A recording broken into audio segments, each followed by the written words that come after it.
자, HB를 볼 건데, 지금 이제 연우나 아무래지나 코리아나처럼 월봉 바닥에 있는 종목들을 제가 잘 보시라고 그랬죠. 물론 HLB의 지금 추세가 만만한 건 아니에요. 완벽하게 깨져 있고 5개월선 밑에 있습니다. 여전히 박스권에 갇혀 있고 항상 알려드렸듯이 주식이 5개월선을 회복해주지 못하거나 20개월선 을 장악을 해주지 못하면 주식은 추세가 깨져요. 당연히 20개월선 깨면서 깨졌고 또 깨면서 또 깨졌죠. 그런데 가만히 보니까 HLB는 여전히 박스권에 있다라는 거죠. 이제 심하게 밀리면 특히 HLB 그룹주들은 지수의 영향을 굉장히 많이 받아요. 그래서 공매도가 굉장히 극성을 부리죠. 자, 공매도를 좀 보게 되면 아직도 두 자릿수 HLB가 공매도가 거의 17%대 13% 적게 나오는 게 아니에요. 공매도가 많이 나오기 때문에 저는 공매도 세력들의 힘에 의해서 아직도 박스권에 갇혀 있고 월봉에서도 당연히 추세 전환과 턴이 돼 있지 않아요. 이 친구가 추세 전환 해주려면 반드시 5개월선과 20개월선 위에 있어야 되거든요. 아직도 박스권에 갇혀 있는 것 뿐이고 주봉에서 보게 돼도 추세는 깨져 있고 박스권에 갇혀 있죠. 일봉에서 보게 되면 역시나 아직도 이 큰 박스권에 갇혀 있어요. 아직 뭐 최저점 찍진 않았지만 심하게 밀리면 이전 저점인 다시 27,800원이 올 수 있는 확률이 굉장히 커요. 자, 여기서 제가 한국콜마하고 다시 비교를 해드릴게요. 물론 본인이 HLB를 못 믿거나 리버세라림을 못 믿을 것 같으면 아예 사시면 안 돼요. 산 다음에 욕하는 건 의미가 없는 거예요. 본인이 판단하는 거예요. 본인이 이 회사가 리버세라릴 가능성이 있거나 본인이 봐도 FDA가 잘 될 것 같아. 안 되면 어쩔 수 없는 거예요. 우리가 FDA 담당자가 아니기 때문에 승인이 날지 안 날지 아무도 몰라요. 그러면 한국콜마하고 가만히 제가 비교를 해볼게요. 물론 이 한국콜마처럼 된다는 건 아니에요. 제가 얘기하고 드릴 동안 우리가 주식을 어떻게 대응해야 될지 알려드릴 건데 한국콜마가 지금은 여기 있지만 예전에 분명히 어디 있다고 그랬어요. 제가 여기 있었다고 그랬죠. 아주 박스권, 지금 HLB처럼 아주 박스권에 갇혀버렸어요. 이렇게. 그러면서 한국콜마를 여기서 하신 분들이 굉장히 한국콜마 욕을 많이 했어요. 뭐가 어떻고. 특히 최저점 찍자마자 이렇게 일봉에서 최저점을 찍으니까 박스권에 있었거든요. 이 친구가. 최저점을 찍으니까 막 한국콜마 너무 엉터리야. 내가 이 회사 주식을 왜 사가지고 막 이 엄청난 고생을 하고 있죠. 생각해가지고 한국콜마에 대한 모든 실망감을 다 갖고 있죠. 야, 나 이 회사 주식 괜히 샀는가? 망하는 거 아닐까요? 막 난리가 났어. 자, 그런데 월봉에서 바닥에 있고 이 기업이 하는 일이 멀쩡하고 좋다면 바닥에 있을 때는 오히려 주식을 살 수 있는 좋은 기회가 되거든요. 근데 시장은 두 가지를 갖고 있죠. 첫 번째가 탐욕이에요. 이러니까 지금 올라가는 주식 막 초전도체 같은 애들 월봉 고점에서 물리고 맥신 관련주가 뛴다니까 이제 막 두 번째 상한가 치고 있는데 가서 물리고 이렇게 하거든요. 그런데 이게 탐욕 때문에 그래. 공포감이라는 게 있어요. 월봉 바닥에서는 또 공포감이 엄청 크기 때문에 참고 참다가 도저히 안 돼가지고 손절한다거나 분명히 들어갈 자리가 왔는데 무서워서 못 들어가죠. 근데 그 기업이 하는 일은 내가 뻔히 좋은 걸 알고 있어. 근데도 못 사요. 물론 시장의 수급이 약해지기 때문에 그럴 수는 있는 거예요. 그런데 내가 조금 마음을 넓게 갖고 시장을 한번 길게 보는 거죠. 한국콜마에 대한 재무제표를 봤더니 굉장히 좋아. 재무적으로 이상이 절대 없어. 배당도 줘. 야, 생각해보니까 하는 일이 너무 좋아.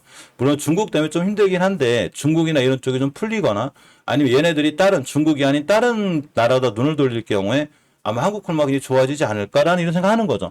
그럼 내가 이 기업을 사고 있다면 완바닥, 투바닥, 쓰리바닥 이거 박스권에 갇혀 있으니까 나는 그냥 월봉 바닥인 이 가격대부터 모아 나가야 되겠다 했더니 떼가지고 제자리가 왔네. 이걸 왜 파냐고. 이거 못 기다리면 어떻게 해. 야, 드디어 제자리가 왔는데 3개월간 꼼짝도 안 해. 그런데 마이너스 70%짜리는 버티죠. 6개월도 버티고 1년도 버텨요. 내가 물려가지고 어떻게 팔아. 그런데 막상 팔지 않아야 될 자리는 판다는 거죠. 근데 결국 어디 갔어요? 결국 한국콜마가 정상적으로 잘 되고 가면 여기가 있죠 지금. 물론 이렇다고 해서 HLB가 저렇게 될지 안 될지 저는 몰라요. 특히 제약주들은 또 화장품자고 틀린 성격을 갖고 있긴 한데 단지 저는 그냥 본인이 믿는다면 본인이 못 믿을 것 같으면 사지 마요. 아니 산다고 회사 욕을 왜 해.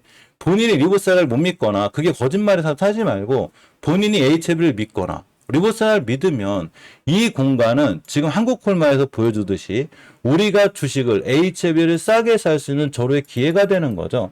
대신에 무서우면 한 번에 사지 말고 분할매수 하면 되고 당연히 FDA에서 승인이 안 나거나 리버세라의 결과가 안 좋으면 더 떨어지겠지. 그럼 저는 그냥 투자에 실패했다고 생각하면 돼요. 이게 실패하기 싫으면 저축해야지. 왜 투자를 해, 그죠? 투자라는 건 언제든 원금을 까먹을 수 있다는 얘기인 거죠. 그런데 만약에 리버세라님이 FDA도 잘 되고 얘기도 잘 되면 지금 한국콜마가 걸어갔던 길 그런 길을 간다는 거죠. 근데 여기서 사라고 할 때 못 사고 있다가 나중에 드디어 리버세라이 좋아져가지고 막 8만원 9만원 가 있는데 이제 좋은가 봐는 의미가 없는 거죠.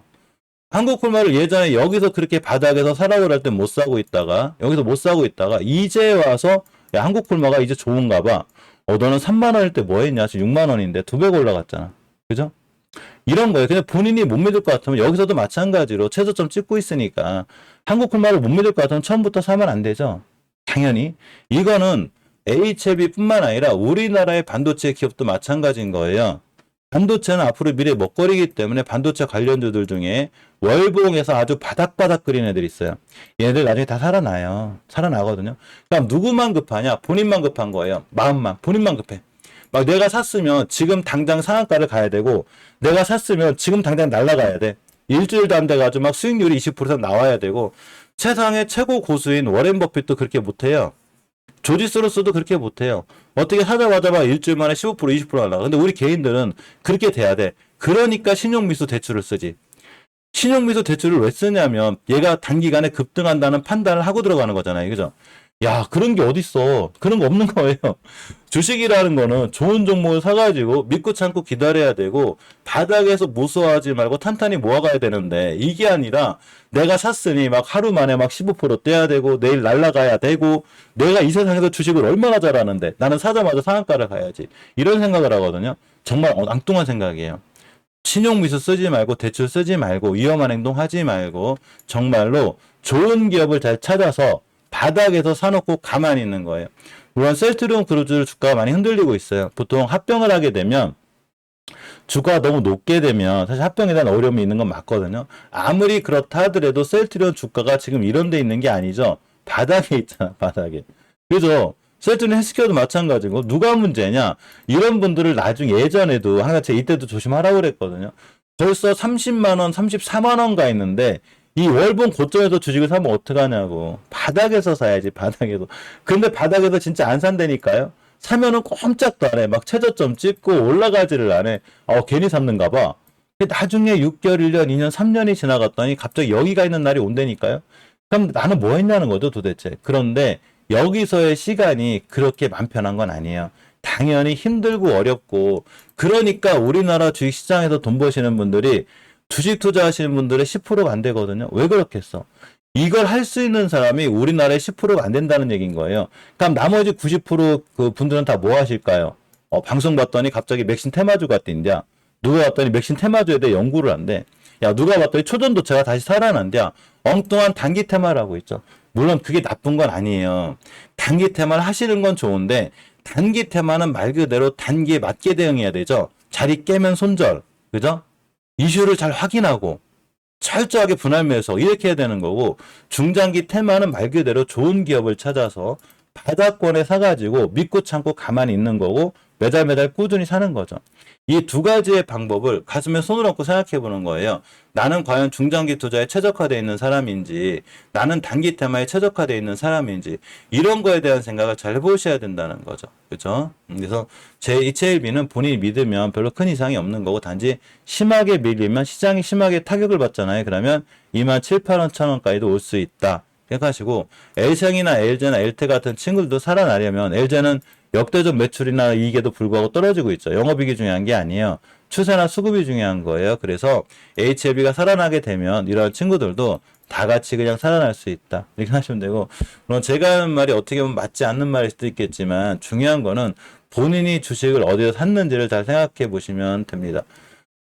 아직 못단 실방을 더 해야 돼가지고 8시 30분에 또 이제 장중에도 한번 봐야 되거든요. 어떤 종목들이 움직이는지 또 좀 더 공부를 해봐야 되니까 멤버님들은 8시 30분에 멤버가 다시 뵐 수 있는 걸로 하고 특별히 종목 추천이나 이런 건 없고 역시나 같이 공부하고 노력하는 방이다. 이렇게 생각하시면 돼요. 이따가 8시 30분에 뵐 거고 오늘 좋은 하루 이제 한 주가 시작됐는데 이번 한 주가 우리나라 좀 그 미국의 중요한 이슈들이 있기 때문에 우리나라 증시가 너무 크게 변동폭이 세지 않으면 좋겠습니다. 너무 영상 시청해주셔서 감사드리고요. 멤버분들 이따 뵙고 좋은 하루, 좋은 오후 되시길 바랍니다. 항상 고맙고 감사드립니다.